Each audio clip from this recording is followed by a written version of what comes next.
Okay, you're kind of breaking up a little bit. Sorry about that. I'm not catching everything you're sharing.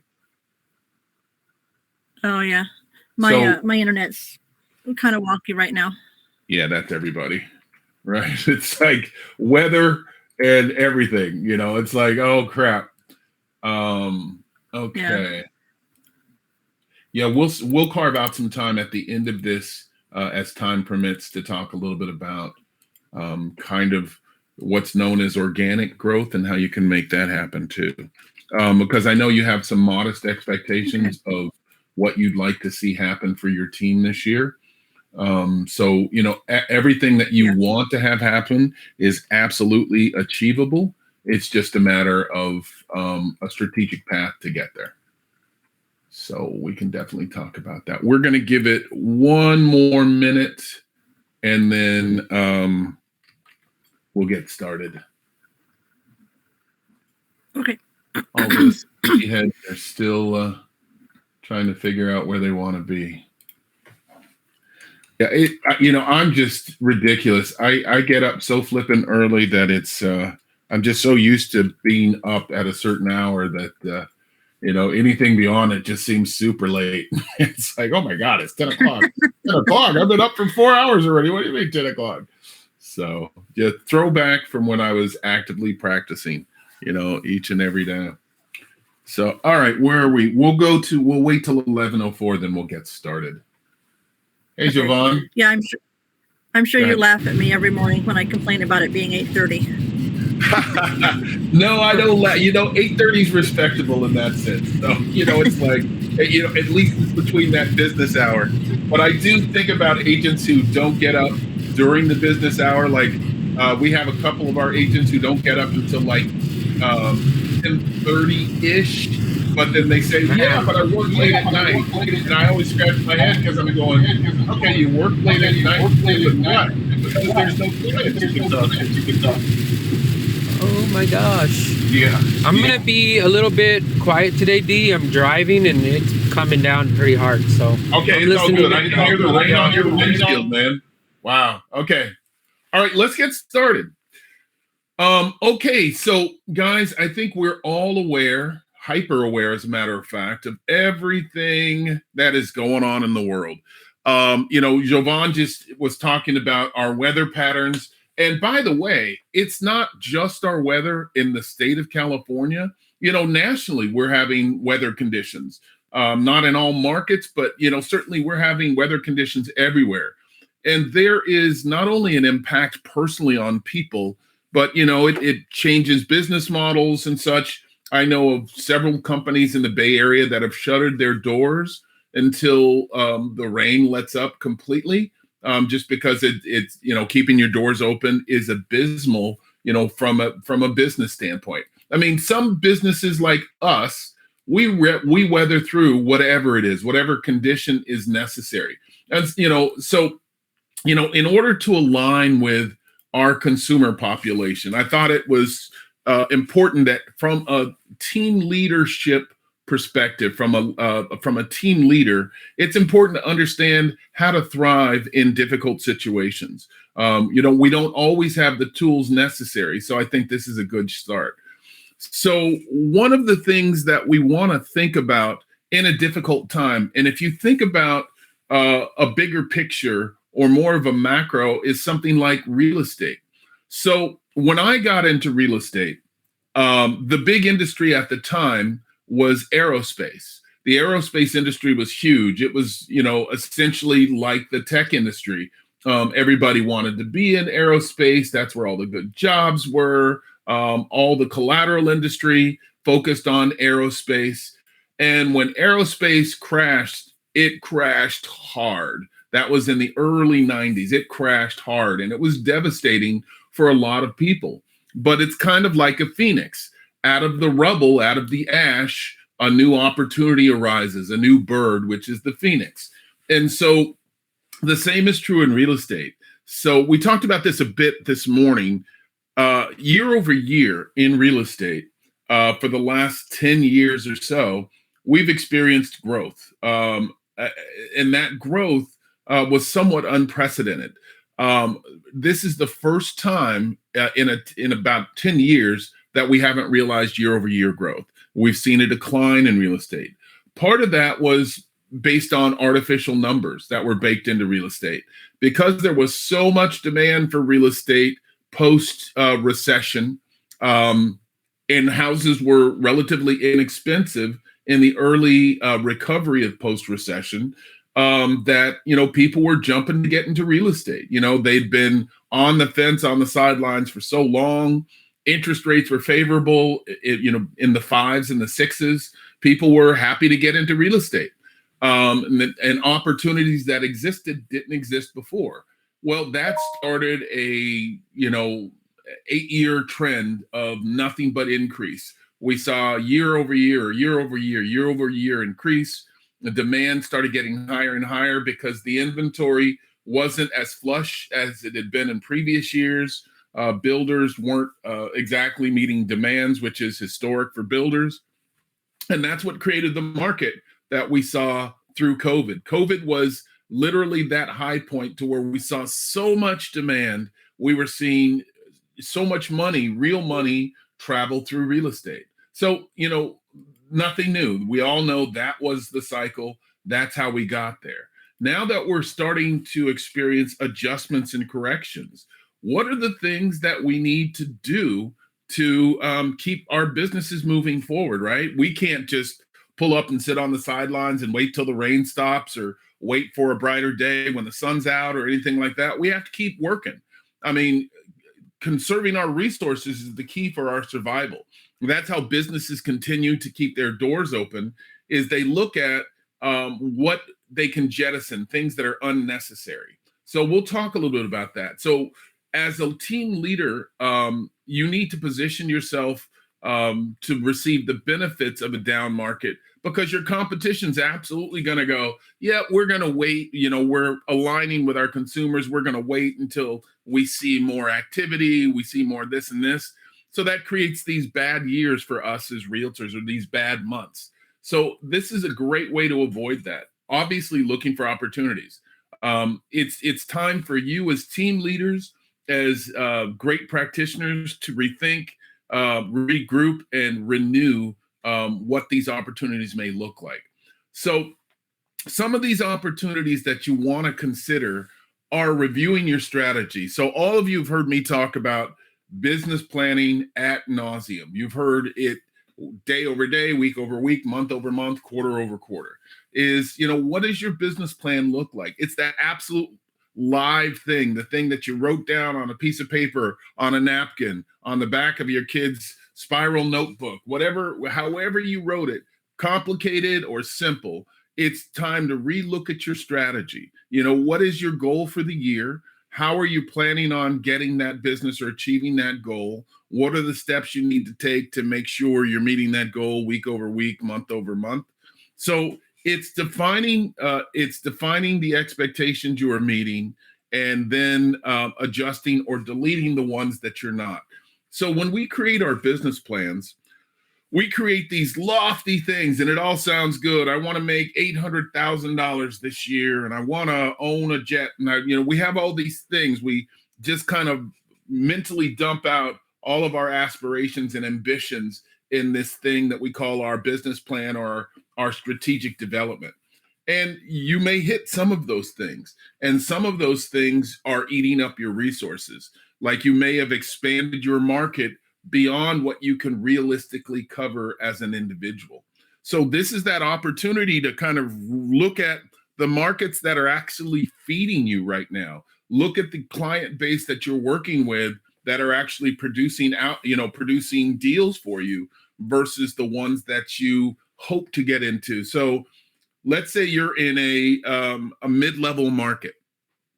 A mid-level market means income-based, folks that are, average wage earners. They work hard, they've got jobs, they're just looking to get into a house, but you've been doing well in that market. And, last year in your business plan, you said, well, I want to do luxury. I want to do the $1 million plus markets consistently. Well, those are resources that you're utilizing in order to develop or open up a brand new market. It might be time to shelve that that expansion plan just temporarily until we can start to see some widespread adjustment or recovery. Again, that's one of those survival. That's one of those survival strategies that we need to exercise. Work the things that are working for you. The things that are not working for you, either make adjustments or delete them altogether for now. Okay. Another thing as a business owner, as a business leader, right? You've all been business owners for a period of time. Those of you who have developed a team, an actual team of folks who depend on you, who count on you for support and guidance and to help nourish their growth. You want to make sure you lead by example.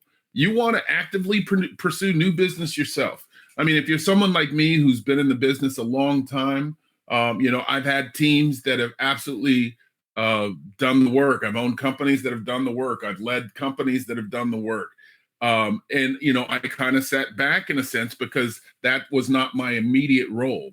But if any of you are in that position right now and you've hired folks on your team to kind of do your business and prospect for you and do those things, you absolutely want to double down on leading by example. Show your existing team members or the ones that you're wanting to bring onto your team, hey, I'm out here prospecting every day, just like you guys. Grab a garden tool and pick the dirt just like I am. You've got to get down and dirty when markets change. Take personal responsibility for growth. That's going to show your team that you are just as committed as they are to the growth and to the process. So first tip, review your strategy. Second tip, lead by example, and that's critical. Leading by example is absolutely critical. We hear it all the time, but do we actually exercise it in a meaningful way to where we're seeing results from our individual efforts? Add value. So what does that mean, add value? So as markets change and we look at the landscape of the people who we feel are our direct competition, our allies who are doing business in the same markets that we are, we want to look for ways of standing out, right? You've all heard that expression, cream rises to the top. We want to look for ways to where we can actually stand out above our competition. And sometimes that's doing just little simple things. I talk a lot about a newsletter because I'm telling everyone in this meeting that it absolutely works. A simple thing like a newsletter. And it's absolutely a relatively low spend, almost a no spend because it's based on content. And leveraging a newsletter adds value because it says you're entrenched in your community. So it's not a newsletter that's just filled with real estate jargon and, industry stats and all that good stuff. Yeah, that's vital if we're looking for a house or if we're looking to sell a house, things like that. But your average consumer, they're looking for just stuff, fluff, things to make them feel good, things about what's going on in their community. Hey, there's a new park opening up, or hey, there's an event at the park, or my kid's school's going to do this thing. They're looking for hyper local information. New restaurant opened up or added to its menu, things like that. And it gives you an opportunity to meet the vendors and all the other merchants in your community, because you may want to include them in your newsletter, by the way. You can add something for the kiddies in your newsletter, which makes it a family event. I always suggest a coloring contest, things like that. Put something in that involves the family. Not only does it create stickiness to your newsletter, but it lets the consumers that you're potentially prospecting to know that you care about the community and the families that are in the community, not just the person who's got the buying ability or listing ability in the family. So that's one way. Look at ways that you can add values that stand above everybody else that doesn't really reach into your pocket, because you should be kind of trimming the fat right now versus adding to it. Part of that is using what's going on in the market to create a stronger business model for your future. So if you guys are working with companies right now that may do your printing or things like that, those companies are also going through, some financial upheaval just like you, or they're concerned about what's going on external of them. And they don't want to lose any more business. They're not looking to contract. So that's an opportunity for you to step in and kind of say, hey, you know what? I'm paying X for this. I'm going to leave and find another provider for a lesser rate unless you can work with me. I'll tell you who's famous for doing this. Companies who will work with you all the time. Things like your internet and cable provider, your cell phone carriers, things like that. Those are folks who, during financial times of change, will absolutely make adjustments to your subscription plans as a result of market conditions that have changed and them wanting to make sure that they have opportunity to still keep you as a customer. They'll say, hey, wait, you know what? Don't go. We'll give you X amount off, or we'll give you X amount free, or we'll put you on a higher plan, for the next year or 2 years or whatever. But no, now is absolutely the time to start having those conversations, so that it helps keep you afloat as we're going through this collectively. And that speaks to managing your costs. Encourage your team to be cost conscious as well. In real estate, I think everyone knows this. We have everyone in our pocket. I mean, everyone. The second you get your license and it's announced publicly, you've got folks who are telling you they've got the best leads on the planet and you're going to do X amount of deals and it's only going to cost you $700 a month or $1,000 a month or $200 a month, right? Everybody's got a hand in your pocket because they all have a way of you getting more business if you utilize their product or service. Now's the time to really kind of evaluate any subscriptions that you may have and eliminate the ones that are just not beneficial for you and or for your team. And encourage that of your team members as well, right? Staying lean and mean is always the way to keep business running smoothly when there are economic changes. It's important for you to implement a continuous improvement plan. Just as you're leading by example, you want to lead the way in building a culture of continuous improvement. So I'm going to get on a soapbox for 2 minutes. Real estate is one of those communities. It's one of those industries that, because it has a relatively low barrier of entry, real estate agents typically don't exercise any acts of improvement unless they're mandated to do it. Usually they'll do it around the time of continuing education renewals or form changes, things like that, or systems that they've been using that are having changes. So they're usually exercising opportunities of education when they see change of things, and it's necessary for them to continue doing business in the way that they're doing business. But it's only a handful of true visionaries, true people who embrace their industry as an industry. They recognize it's a business that needs to be constantly fed, that they constantly need to upgrade and expand their knowledge. This is the best time for you to start having those conversations with your team. That's creating a positive culture, supporting them in their real estate journey as you're supporting yourself. The more read and the more experienced your team is, by both through education and experience, the better business you're going to do. The more tools that all of you will have in your arsenal in order to weather through difficult times, because you will have gained additional knowledge in order for you to compete once the market starts to recover. So start to think about what your culture looks like. You really want to commit to your team. And part of committing to your team is dispelling any negative messages. When there's an economic downturn or changes in the economy, everybody jumps on the doom and gloom bandwagon. Everybody is there kind of going, oh yeah, the economy's doing this. And it's because we're human too. We hear this stuff and we may not necessarily know how to interpret this stuff.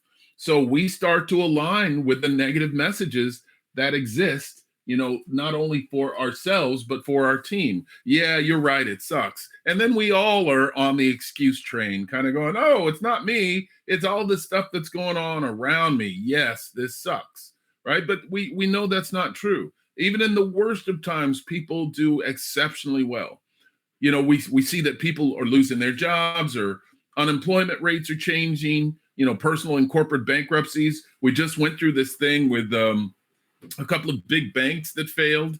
All those kinds of things are real things that we see, but we don't necessarily immediately interpret how that affects the things that we do on a day-to-day.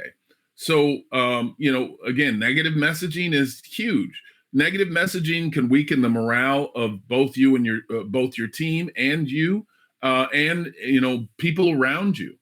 It throws people into panic, and once people are in panic, it severely affects their productivity. Again, when you're fearful, when you're responding to irrational information, you yourself become irrational, and you start to get off of the things that you need to do, because in your mind, you think you're aligning with the consumers that you serve. Well, I'm not going to go and talk to them about a house. Have you heard the economy sucks? It's failing. It's doing all these things.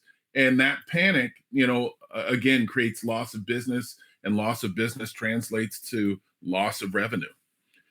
So now's the time to reinforce, how important your team is, and help them to build skills in order for your team, your company, your brand to survive. Again, knowing up front that most people in real estate, most people, not all of you, some of you absolutely learn new things every year. You either recertify certain things or get certifications for things. You're constantly renewing your education, learning new tools, learning new things that are happening in real estate.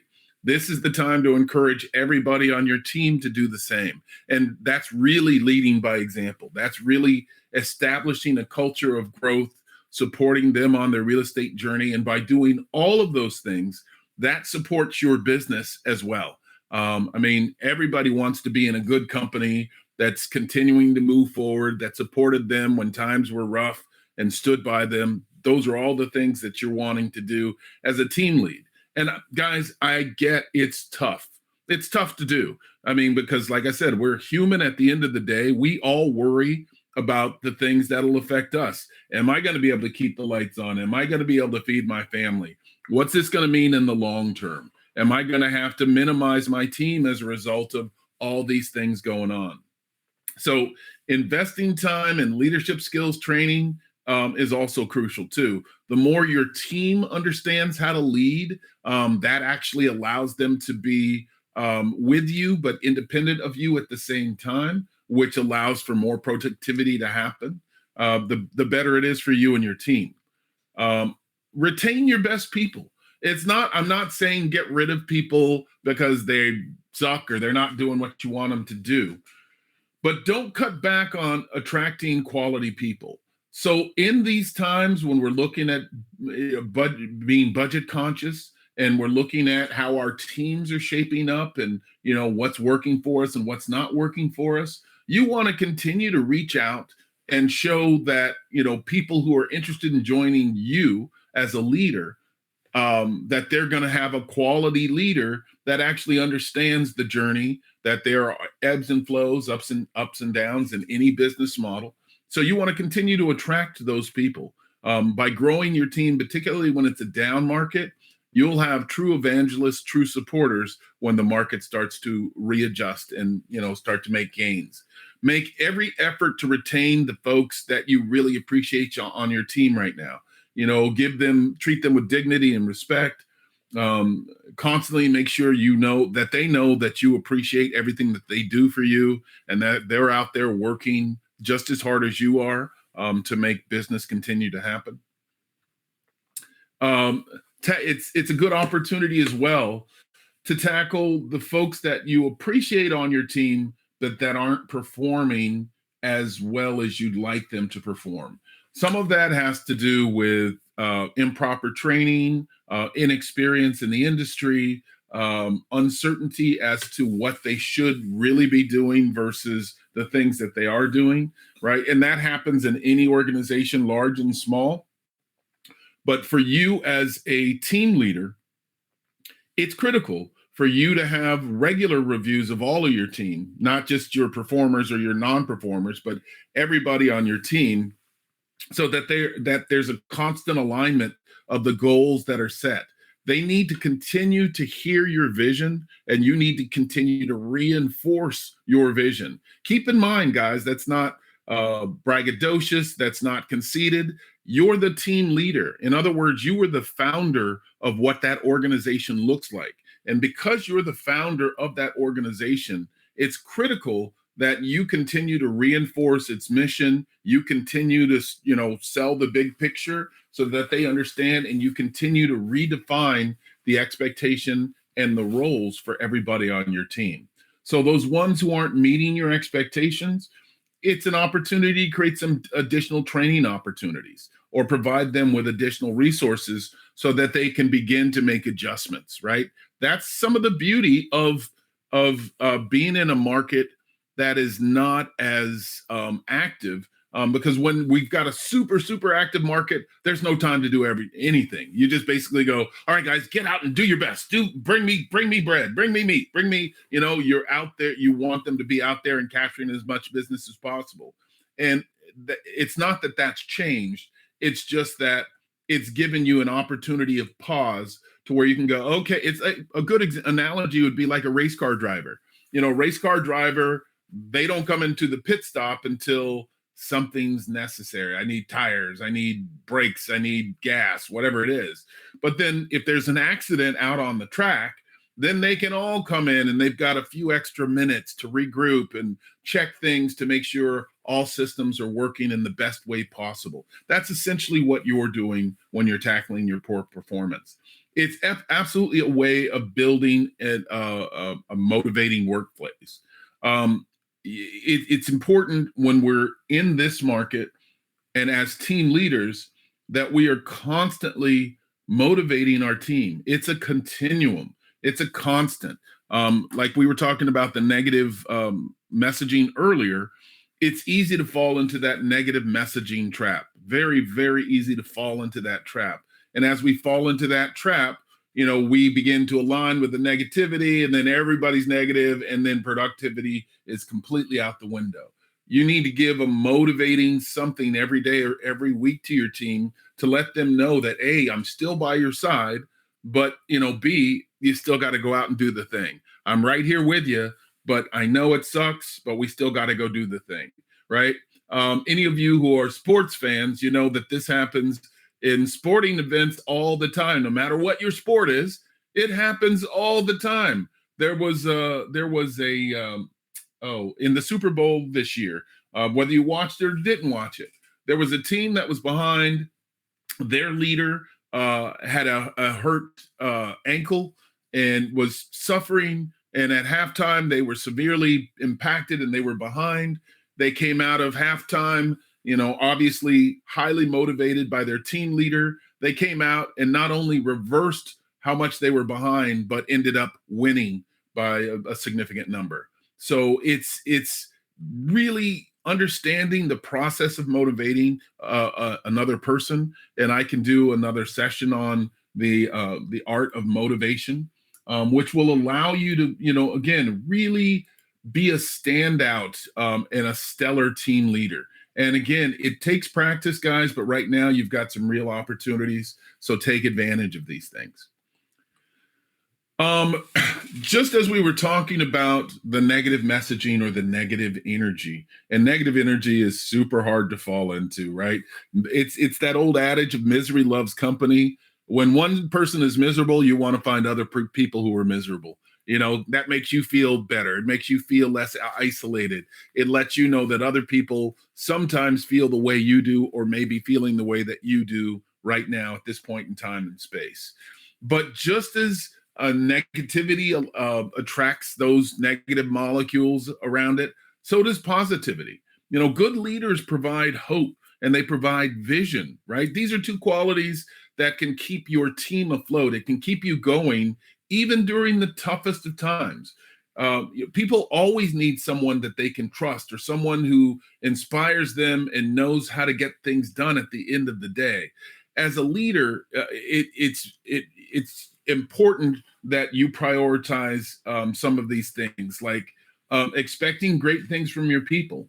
When we talk about motivating others, even in difficult times, you still got to maintain a level of expectation. We talked about training up the ones that are not giving you the performance that is expected, so that they get on a more even keel, so that they're performing in a level that you can appreciate and that they themselves can appreciate. The more you demand, the more opportunity you have to give people an opportunity to perform, which is by itself motivating, highly motivating. You have to be careful though, because sometimes when we're not experienced in leading others, we can be pushy. And sometimes we can push to the point that's beyond someone's capacity, and it causes them to completely break down. So you've got to be careful. There's a thin line to it. But a good way to align with others is to make sure that you understand their goals as well. So you as a team leader, you're helping someone navigate through your vision to where there's success realized by all. But keep in mind, there is a subset with everybody who works for you or who is on your team, which is they also have a vision or a goal. So it's important for you to understand what their visions are as well as yours. That way, from a point of motivation, you can always go, hey, remember you said you wanted to take the spouse to Hawaii for 2 weeks this summer. Is that still on the table? Is that still something you want to do? Well, what are the steps we need to do to get there? Have you reached your income goals, right? It's still the same process. It's just you meeting them where they are so that they can meet you where you want them to go, okay? It's important to keep in touch with your people. Now, I know you're all kind of going, D, what are you talking about? I talk to my team every day, keeping in touch with my people. That's something I always do. We talk all the time. But that's not exactly what I mean or exactly what I'm saying. Keeping in touch with your people and to get your team to perform well, it's letting them know that you care about them as human beings, as individuals. They're more likely to respond to your call for action. So just as we're saying, we're expecting great things from those people.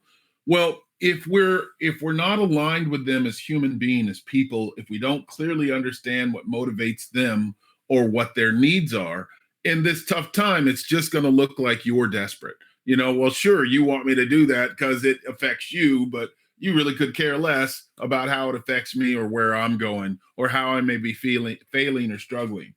When it comes to finances, people are very, very hesitant to share both highs and lows. We'll brag about the highs. Don't get me wrong. We may even tell lies about how well we're doing. But when we're low, man, we really don't want to lose face with others. Realtors are famous for this. Realtors will go into serious debt to keep the illusion of, doing well, right? It's the old adage of fake it till you make it. And while part of that is relevant in specific to industries like this, it's absolutely critical that you as a team leader have that open channel of communication to where your team can talk to you about, listen, I'm struggling. I haven't been able to pay my mortgage or, my provide for my kids in the way that I want to, things like that. Again, understanding where they are will help everyone to really project where growth needs to be and to pull off the tasks that actually can be executed on. We all put a lot of stuff on our plate. We all are hard on ourselves. I am absolutely my own worst critic, sometimes to a default.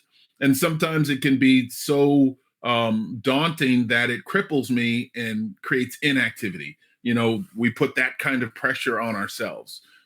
So definitely keep in touch with your people. Make sure you know where they are and how they're feeling during all of this.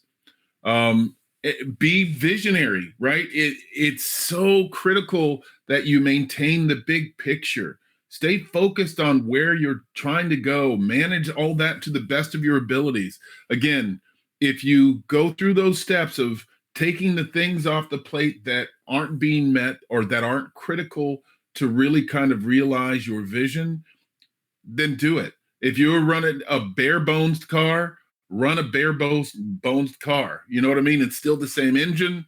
It's still the same performance. It just doesn't look as pretty right now. You'll have another opportunity to pretty things up, but you want to make sure that it remains functional, that it's going to take you wherever you need to go, right?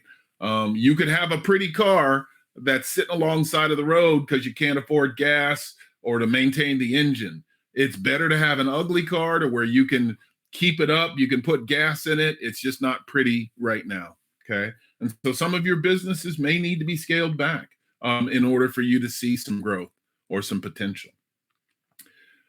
And finally, take care of yourself. It just sounds so simple and so self-explanatory, but it's not always. I mean, like I was just saying, we easily and often drive ourselves into a hole. We are so difficult on the things on the things that we want to achieve and the things that we want to do, that we don't often, kind of pull over ourselves, take a deep breath, take a pee break, do the things that are necessary for us to continue to exist and function, feed ourselves, right? I was talking to an agent this morning who's starting to feel the pinch on the good side.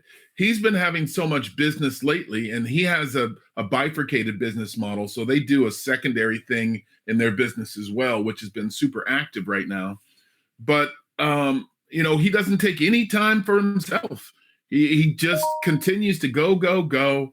And that's a good thing because, he's like the squirrel who's trying to store up all the nuts so that they've got enough to eat for winter, that kind of thing, or summer and fall, in our case. Take time for yourself. Recognize what's going on in the world. Take time to get some real education about what's actually happening. It's easy to pull a few sound bites here and there and kind of go, oh, it's this. It's not really that thing. It's important to understand what it actually is so that you can make smarter, firmer decisions and guide your team more effectively.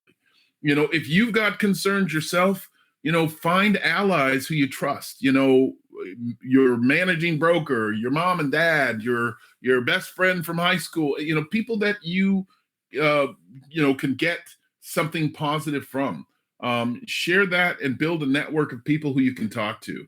That's one of the clearest and best ways to keep moving forward, is to line with people who are positive, that will tell you the truth and still give you a push in the back to keep you moving forward and on that road that you need to go. All right. And that's what we have today for a presentation, guys. I'm going to open it up now for Q&A and, comments that you guys may want to share, things that you want to add that you may be experiencing and having difficulties with in your business. So who's got a share? Who's got something that they'd like to talk about, things they may want to add? Anybody, everybody, nobody? Who's already doing some of these concepts for your team as we speak, or for yourselves for that matter? I hope all of you are doing some aspect of some things to keep you moving forward. Donna? I do, but it's just the two of us, so it's a lot easier. But even with just two people, sometimes two people don't always see eye to eye. I mean, anybody who's married knows that, right? Sometimes two people don't see eye to eye, and we have different visions of the same direction, right? So we're kind of going, or we have the same vision, but different direction. So either one of those variants.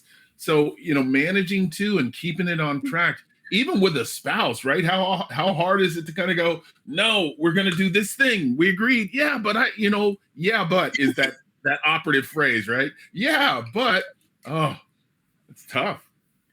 So what right. Now, imagine being married to your business partner. Oh, you know what? I've tried to be multiple times. My wife has none of it. I mean, she knows how I am, and I can be a taskmaster for sure. So sometimes what happens for me is I throw the warm and fluffy out of the window because I'm already thinking, well, you know how I work, you know what the goal is, let's just get there. But it's less than warm and fuzzy, and it's like, you yelled at me. I don't want to do anything because you yelled at me. And I'm looking at it like I didn't yell at you. I was just telling you kind of what needs to be done. So it's one of those clear things, take my own medicine. I always say, so consequently, we don't work together for those very reasons.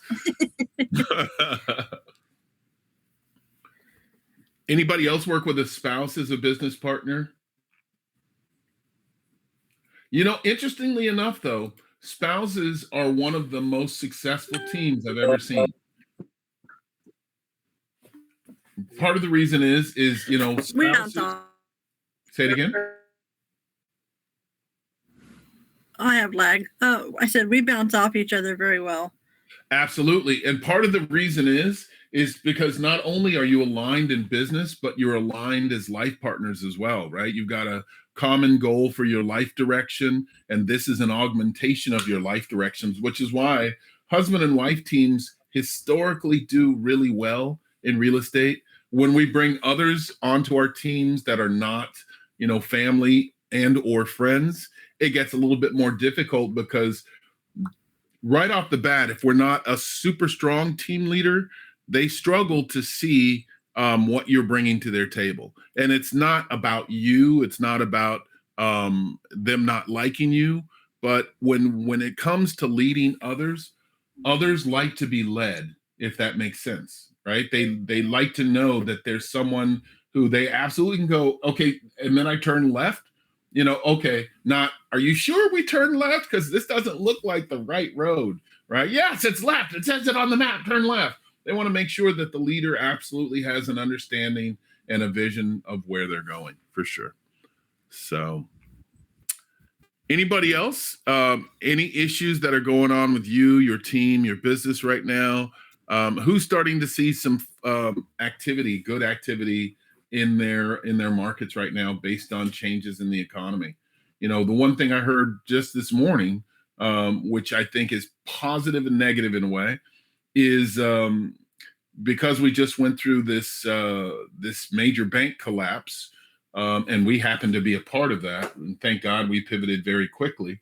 But just as we look at this major bank collapse, the feds are looking at suspending or staying any raise in interest rates right now, which is a good thing. Consumers are going to hear that and jump all over that, in my opinion. They're going to see the opportunities as, oh my God, all right, interest rates are not going up. Let me jump in, because that people at the end of the day hear what they want to hear. So that might create some positive activity as well. Well, guys, as always, I truly appreciate everyone's participation and attendance today. Definitely look at what your business model is doing. Look at how you might be able to adjust some strategies in order to improve not only your performance, but your teammates' performance as well. And I will see everyone at the next session. Have a fantastic day, guys. Take care. Take care, D. All right. Bye, Ty. Bye.